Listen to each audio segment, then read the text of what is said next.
हर दल में दलदल है, सबसे अच्छा निर्दल है। और निर्दल को दिखा है लोगों ने देश में जीतते हुए। यह रोज दल बदलते हैं, रोज गठबंधन बदलते हैं, जितने जीतते हैं निर्दलीय, अस्थायी इनका चरित्र नहीं होता। और इस देश में अब निर्दलीय जीतते कहाँ हैं। अब चुनाव लड़ने आए हैं, वो तीसरे नंबर पर विधानसभा के चुनाव में थे। जाहिर है कि उनके बारे में, उस इलाके के बारे में लोग क्या सोचते होंगे। सबसे बड़ा परिवारवादी पार्टी इस बिहार में एनडीए है, भारतीय जनता पार्टी, जिसमें आज बक्सर लोकसभा चुनाव का हम लोग राष्ट्रीय जनता दल की तरफ से विधिवत शुभारंभ कर रहे हैं, जिसके लिए पूरे बक्सर लोकसभा के हमारे सभी सम्मानित हमारे प्रखंड अध्यक्ष, जिलाध्यक्ष, 3 जिला के जिलाध्यक्ष और सभी जिला कमेटी के सदस्य, इसके अलावा जो हमारे पूर्व एमएलए रहे हैं, वर्तमान में एमएलए हैं और हमारे पूर्व मंत्री रहे हैं, वो सभी लोगों की एक संयुक्त आज बैठक है। आज हम लोग विधिवत शुरुआत कर रहे हैं। हमारा मैनिफेस्टो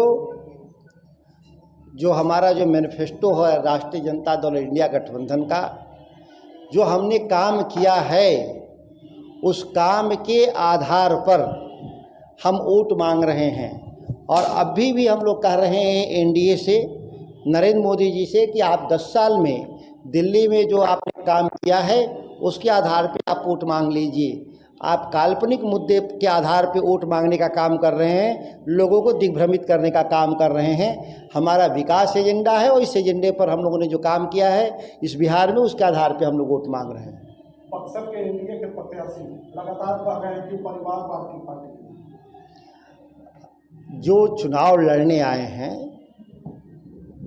वो तीसरे नंबर पर विधानसभा के चुनाव में थे।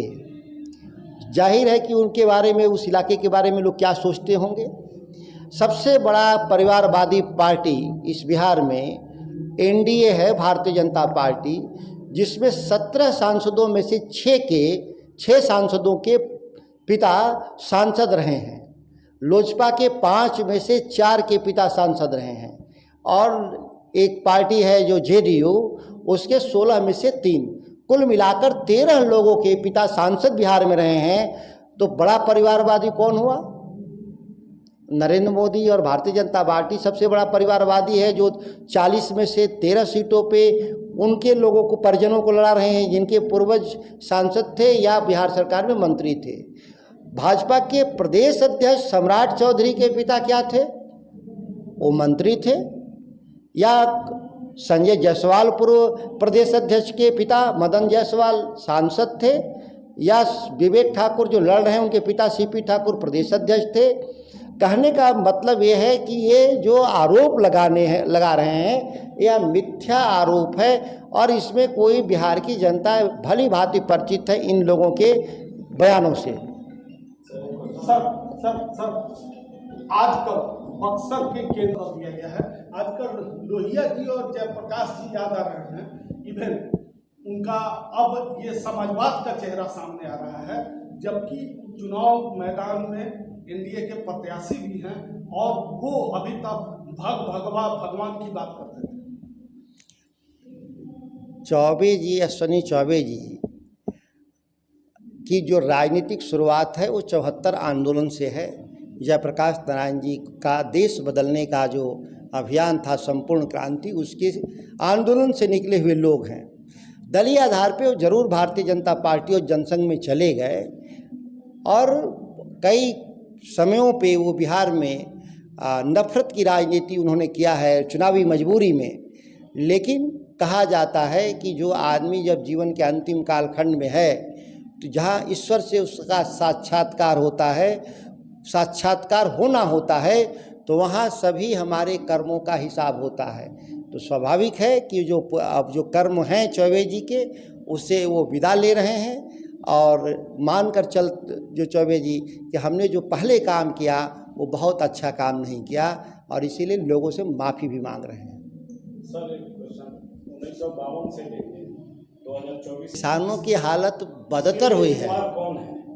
किसानों की हालत बदतर हुई है, अच्छी नहीं हुई तो बुरी हुई है।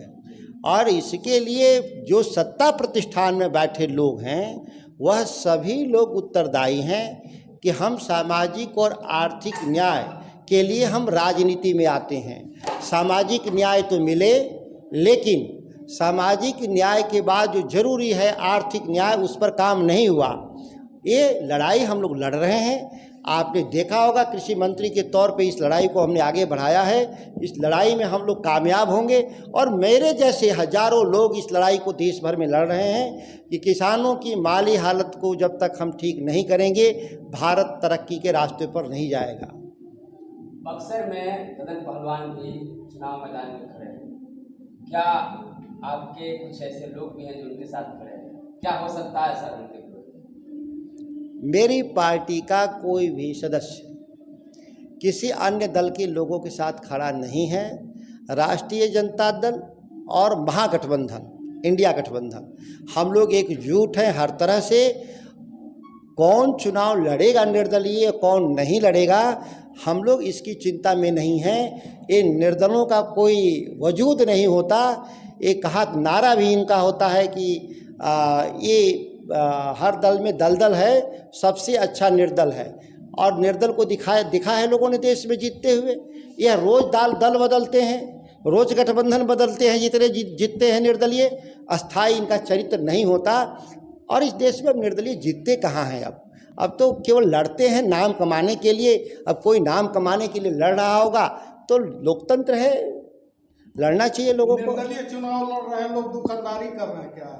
आप वो कह सकते हैं कि उनको लोकतंत्र में आस्था है और इसके चलते चुनाव में आजमा रहे हैं भाग्य। बाकी जनता तय करेगी कि मुद्दा विहीन, दल विहीन लोग राजनीति में कितना आगे जाएंगे। क्या जो दल में रहते वही उन्हीं का मुद्दा होता है क्या सर? स्वाभाविक है, दल बनता ही है मुद्दों के आधार पे। राजनीतिक दल कोई बनता ही नहीं बिना मुद्दे का। निर्दलीय से जीते हुए हैं ददन पहलवान जी पहले। जीते होंगे तो क्यों दल ज्वाइन कर लिए? आपने देखा होगा कि कई दल ज्वाइन किया उन्होंने बीच के रास्ते में।